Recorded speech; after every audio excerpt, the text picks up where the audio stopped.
Alustan 3. aprilli palvepäeva palvusega.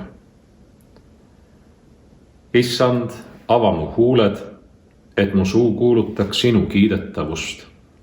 Jumal, tõtta mind päästma. Issand, rutta mulle appi. Au olgu Isale ja Pojale ja Pühale Vaimule, nõnda kui alguses oli, nüüdki on ja jääb, igavesest ajast igavesti. Aamen. Ja loen tänase palvepäeva psalmi, psalm 143. Issand, kuule mu palvet, pane tähele mu anumist. Oma ustavuses vasta mulle, oma õiguses. Ja ära mine kohtusse oma sulasega, sest ükski elav inimene ei ole õige sinu palge ees. Sest vaenlane jälitab mu hinge, ta rõhub maha mu elu, ta paneb mind istuma pimedusse, nagu need, kes on ammugi surnud. Mu vaim nõrkeb mu sees ja mu süda tunneb jubedust mu rinnus. Ma meenutan muistseid päevi, ma mõtisklen kõigist su tegudest. Ma mõlgutan meeles su kätetöid. Ma laotan oma käed laiali sinu poole. Mu hing himustab su järele nagu janunev maa. Vasta mulle peatselt, Issand, mu vaim on lõppemas. Ära pane oma palet mu eest varjule, et ma ei saaks nende sarnaseks, kes lähevad alla hauda. Anna mulle vara kuulda oma heldust, sest ma loodan sinu peale. Anna mulle teada tee, mida pean käima, sest sinu poole ma tõstan oma hinge. Kisu mind ära, Issand, mu vaenlaste käest, sinu kaitse alla ma kipun. Õpeta mind tegema sinu meelt mööda, sest sina oled mu Jumal. Sinu hea vaim juhatagu mind tasasel maal. Issand, elusta mind oma nime pärast, vii välja mu hing kitsikusest oma õiguse pärast. Ja hävita mu vaenlased oma helduse pärast ja kaota ära kõik, kes mu hinge rõhuvad, sest ma olen sinu sulane.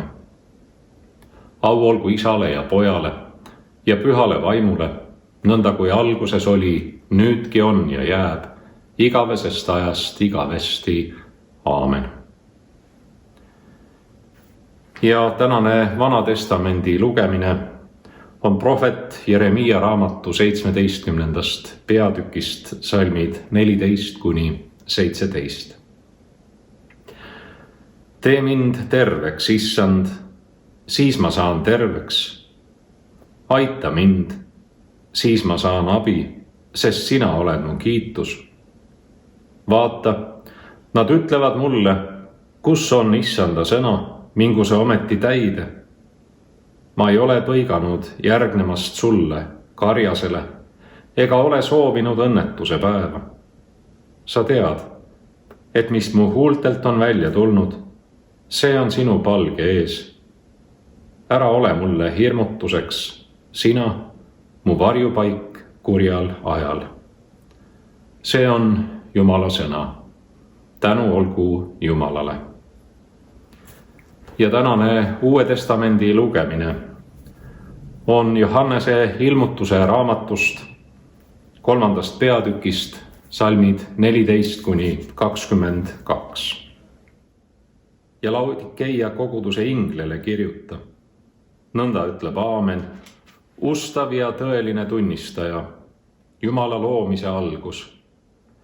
Ma tean su tegusid, et sa ei ole külm ega kuum. Oh, oleksid sa ometi külm või kuum.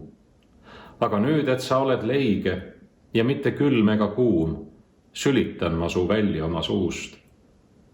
Et sina ütled, ma olen rikas ja mul on rikkust küllalt ning mul ei ole puudu millestki. Ning sa ei teagi, et sa oled vilets ja armetu ja vaene ja pime ja alasti. Siis ma annan sulle nõu.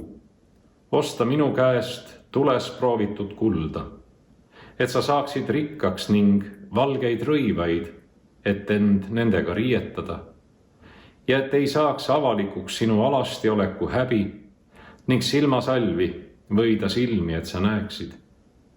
Keda iganes mina armastan, neid kõiki ma noomin ja karistan. Ole siis innukas ja paranda meelt. Ennäe, ma seisan ukse taga ja koputan.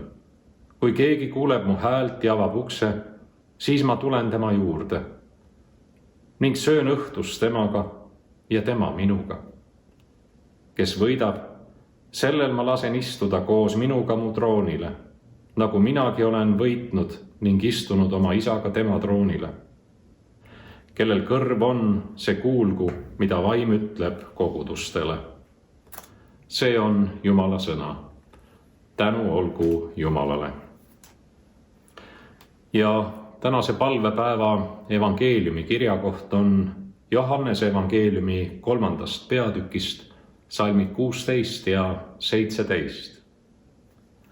Sest nõnda on Jumal maailma armastanud, et oma ainusündinud poja on andnud, et ükski, kes temasse usub, ei hukkuks, vaid et tal oleks igavene elu. Jumal ei ole läkitanud oma poega maailma, et ta kohut mõistaks maailma üle, vaid et maailm tema läbi päästetaks. See on püha evangeelium. Kiitus olgu sulle, Kristus. Evangelist Johannes kirjutab armastusest tänases evangeeliumi tekstis, sest nõnda on Jumal maailma armastanud, et ta oma ainusündinud poja on andnud, et ükski, kes temasse usub, ei hukkuks, vaid et tal oleks igavene elu. Siin on sõna ükski. See tähendab, et Jumal ei loetle nimepidi neid, kes hukkuvad ja neid, kes ei hukku.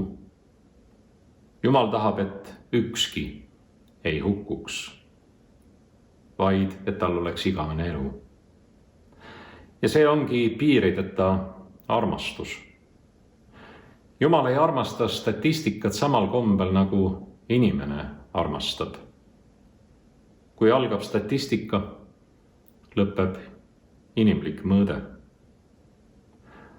Maailmas ja Eestiski tehakse pidevalt statistikat terrori- ja sõjaohvritest, Siberisse küüditatutest ja seal surnutest, tule- ja liiklusohvritest, surnud sündinutest, abortidest, enesetapjatest, üledoosidest, AIDSi ja infarkti ja vähi ohvritest, näljasurmadest, koroonaviirusesse haigestunutest, surnutestki. Tegelikult räägime ju alati inimestest. Me ei räägi numbritest. Jumal suhestub kõigega. See väljendub samuti Jeesuse sõnades Nikodeemusele, sest nõnda on Jumal maailma armastanud, et ta oma ainusündinud poja on andnud, et ükski, kes temasse usub, ei hukkuks, vaid et tal oleks igavene elu. Jumal mõtleb kõigi peale. Täna on viimane koroonaviiruse haiguse levikuga seotud palvepäev, mille olen välja kuulutanud. Ei ole välistatud, et pean peagi uued päevad palveks välja kuulutama, sest kriis ei ole möödunud. Kriis on pigem veelgi süvenenud. Nõnda palun, et kõik jätkaksid palvetamist. Jumal ei taha, et keegi haigestuks. Kindlasti ei ole Jumala soov see, et keegi hukkuks. Küllap kestab aga kriis ka seetõttu, et meil oleks sellest midagi õppida. Et meil oleks alust endasse süüvida ja meelt parandada. Kuid Jumal teeb ka imesid. Ta on seda teinud läbi ajaloo ja jätkab imede tegemist. Meie saame nende imede toimumiseks oma panuse anda jätkuvalt palvetades. Fanny de Sievers kirjutab oma 12. paastuaja kirjas Eestimaa sõpradele palve- ja paastuväest nõnda, tsiteerin. Aga mitmed silmad orkavad, hämmastama panevad sündmused ajaloos on arvatavasti idanenud just palves ja paastus. Kas või Nõukogude Liidu ootamatu kokkuharisemine, See kurja leiutatud hiiglane savisti jalgadel pidi saama kuskilt otsustava tõuke. Elu on igal juhul hädaohtlik. Ka Eesti on uuesti hädaohus. Aga see ei tohiks meid üleliia ehmatada. Peame meeles, et Soodoma päästmiseks oleks piisanud ainult 10 õigest inimesest. See teadmine peaks meile kõigile andma jõudu, julgust ja optimismi ja ideesid tuleviku kujundamiseks. Tsitaadi lõpp.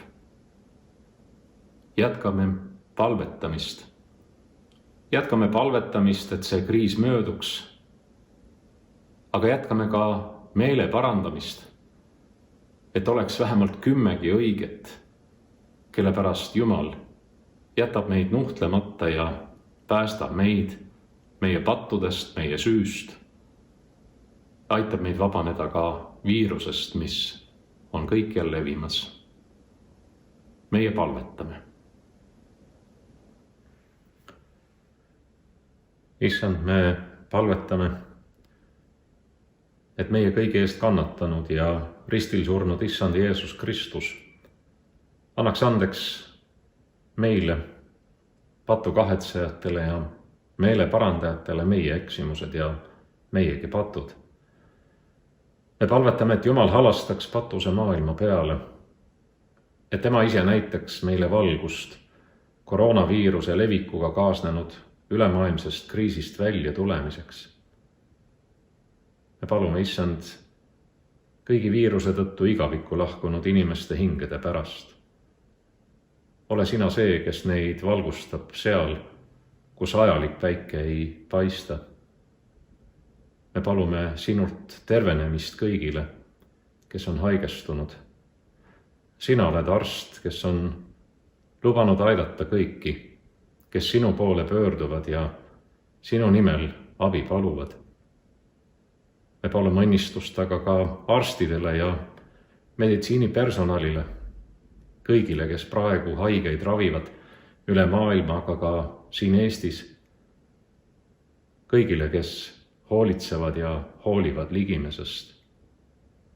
Me palume kõigi ametikandjate, kõigi ametnike ja otsustajate pärast, kes nii riigis tervikuna kui linnades ja valdades, isegi külades kriisi lahendamise nimel ööpäevaringselt tegutsevad.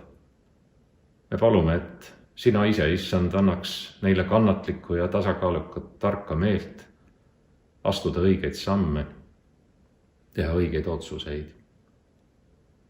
Me palume, Issand, kristliku usu ja Kristuse kiriku töö eest maailmas ja Eestis, eriti praegu, mil meie tavapärane töörütm on segi paisatud ja me ei saa koguneda kirikutesse. Anna, et me siiski leiaksime tee sinu sõna juurde, palve juurde ja võiksime olla osaduses teisel moel, kui me muidu harjunud oleme. Me palume ka kõigi kiriku liikmete eest, kõigi koguduste vabatahtlike abiliste eest, eriti nende eest, kes praeguses kriisis on samuti oma hooliva südame viinud appi teistele inimestele. Me palume kirikutöö tegijate ja vaimulike eest, et nende jõud ei raugeks Jumala teenimisel ka praeguses keerulises olukorras ja et me kõik võiksime teenida ligimeste kaudu ka Issand sind. Aga anna meile ka hingerahu ja meelekindlust. Anna, et me võiksime olla rõõmsad oma usus ja ka nendel aegadel, kui meile tundub, et asjad ei ole nõnda, nagu me tahaksime, et nad oleksid. Sina pööraksid kõik halva heaks. Me palume Issanda Jeesuse Kristuse nimel lahendust keerulisele olukorrale Eestis ja kogu maailmas. Issand, sinu nimel me palume. Meie Isa, kes sa oled taevas, pühitsetud olgu sinu nimi. Sinu riik tulgu, sinu tahtmine sündigu, nagu taevas, nõnda ka maa peal. Meie igapäevast leiba anna meile täna päev ja anna meile andeks meie võlad, nagu meiegi andeks anname oma võlglastele. Ja ära saada meid kiusatusse, vaid päästa meid ära kurjast, sest sinu päralt on riik ja vägi ja au igavesti. Aamen. Issanda nimi olgu kiidetud ja austatud igavesest ajast igavesti. Õnnistagu teid kõige väeline Jumal, Isa, Poeg ja Püha Vaim. Aamen.